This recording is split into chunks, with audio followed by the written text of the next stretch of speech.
Hello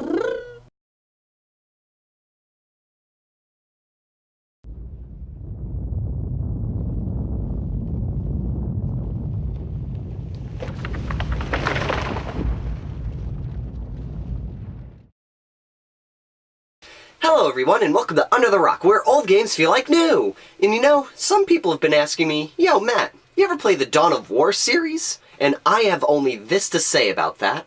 Does a Forge World Warhound Titan cost over $300 and is completely not worth it compared to what else you can buy off their website for that kind of money?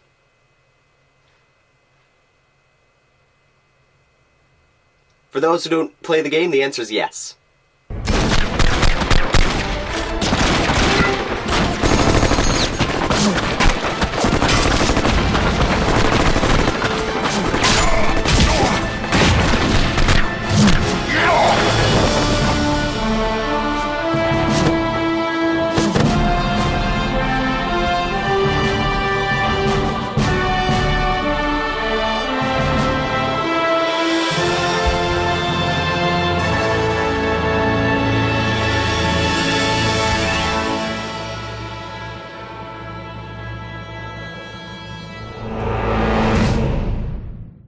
Dawn of War, the game that ended Games Workshop's flop PC gaming streak for good. Prior to this game's release in 2004, every game that Games Workshop put out on the PC ended up being this huge flop, leaving no lasting impression on anyone except for the devoted fans of the tabletop game Warhammer 40,000. And interesting enough, this isn't the first time Games Workshop partnered with a large PC gaming company. Back in the late 90s, Games Workshop partnered up with big-name PC development company Blizzard Entertainment to produce for them a Warhammer 40,000 game. Everything was going great, but near the end of the project, Games Workshop got cold feet and backed out of the project. Now, Blizzard didn't feel like just scrapping the whole thing since the game was pretty much done. So they changed around the character names, altered the sprites a little bit, changed the story around just a tad, and StarCraft was born. And when you really look at it, you can really see the similarities between the two. You've got the Ghost Warrior and the Terran Marine, the Vindicare Assassin and the Space Marine. The Eldar helmets, Protoss face. Zerg, Tyranids. Games Workshop decided later to make one last crack at making a hit PC game, this time partnering with THQ and Relic Studios. The result was a game series that would still be popular today and introduce a new generation of gamers to the universe of Warhammer 40,000. The story takes place on the world of Tartarus, which has been overrun by an orc invasion, and the Imperial Guard regiment on the planet are just not enough to hold the line.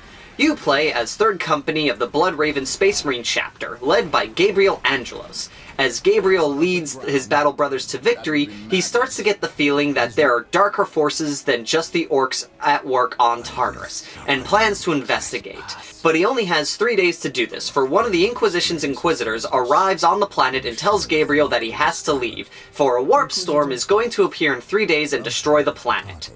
The weakest part of this game has to be the single-player campaign.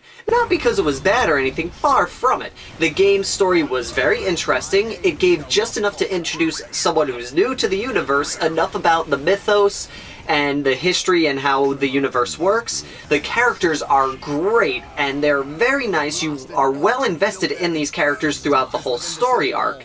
The really thing that kills it is, one, the length of the game. It only clocks in at about 3 to 4 hours, max. And the fact that there is no challenge whatsoever in this game. This mainly ties into the fact that the AI has no initiative in terms of expanding their bases.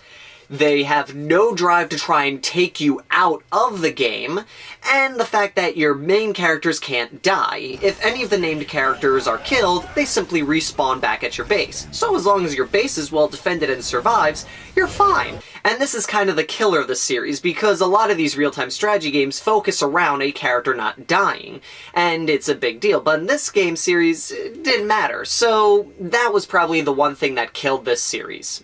Gameplay-wise, this game runs very much like all the other real-time strategy games out there, like StarCraft, Command & Conquer, Rise of Nations, Age of Empires, and all that jazz. You are placed in a location with a command base, and you must build your base to create units for your army. Each building provides different units or upgrades. Some structures can be upgraded themselves. Certain buildings need to be built in a certain order to ensure that you can build all the ones available to you. In order to build structures and your units, you will need to capture strategic points to generate requisition points. These come in 3 forms: strategic, critical, and relic. The other resources you need are power, which is built by building power generators, which generates it for you. Easy enough, simple. And commanding units is pretty much the same. You select a unit or a group of them and click on the location you want them to go. Clicking on enemy buildings or units makes them attack, and clicking on strategic points make them capture it. The only really new thing that they introduced with this series was the ability to reinforce your units. Each unit was produced with a minimum standard that they could have, and if you clicked on them, there was a little button to add extra units to the guys. On average, units that start with 4 guys can go up to 8, and units that start with 3 can go up to 5. You could also add upgrades to the units, giving them heavy weapons, add a sergeant. You can even take your commander and attach him to a squad to give him extra health. The only other big point of note as how well balanced the armies were in this game. There was no one force that was more powerful than the other, and no army really had a super unit that was the win button. They even went and placed limits on the super units for each faction to make them balanced to counteract their power. Most of the super tanks were slow and had a very limited firing arc and a very slow rate of fire, and the demon and god avatars that you could build in this game, if they weren't in combat, they started losing health at a steady rate to counteract the fact that they're just ungodly in close combat situations. When they got into combat, their health stayed the same and they only lost it if they took damage. This made it so the super units couldn't win the game for you, but still were extremely powerful. What most found to be the strongest point other than the balanced army system was the multiplayer. This is where you could play against the PC, which was a lot more challenging for the fact that their AI was just so much superior than the story mode's AI, or against other players. You got to pick between 4 armies: the Space Marines, the Eldar, the Orcs, and Chaos. And you can even customize the color patterns on your army to create your favorite chapter or make up your own. You also had multiple different game modes to play, so it wasn't just the standard set up a base, kill the other guy. You could add different mission objectives and really customize it out to make it more than just a simple annihilation match, which made it a lot more refreshing over some of the other real-time strategy games out there at the time. Graphically, the game is pretty nice. It's using 3D models, and for the time, the visuals were pretty stunning, and even today, they look really nice. They even gave multiple animations to sprites. There is one for when they are in close combat, taking strategic points, building structures, even setting up to fire a heavy weapon, and finishing moves for animations. Some of the characters even had their own special animations for when they were just standing still. That was just something I really got a kick out of, because the little things are what really set things apart in this stage. The sound was great. The use of music to build moods was done very well, and even the voice acting is pretty good. Each race had their own voice actor-ish to represent all the different, micro units, and all the named characters had their own special voice actor, who just breathed life into these roles very well, making these pixeled characters sound as if they really were alive. Captain, that Inquisitor had no right to speak to you in such manner. But perhaps he is right. The coming storm will trap our enemies here, where they can consume one another. And what if the forces of chaos escape the system before the storm? No. We will not use this freak occurrence as an excuse to avoid our enemies, or our responsibility. They are here for a reason, and we will discover that reason. We are with you, brother Captain, as always. Them Humies is in for a good stomping. This is gonna be the best fight of their miserable lives. Just make sure it's the last fight of their lives. Exalted Farseer, the humans are moving, traversing the slope as you predicted. They are walking into our trap. Yes, but you can never ambush a space marine. Remember that. They expect treachery at every turn.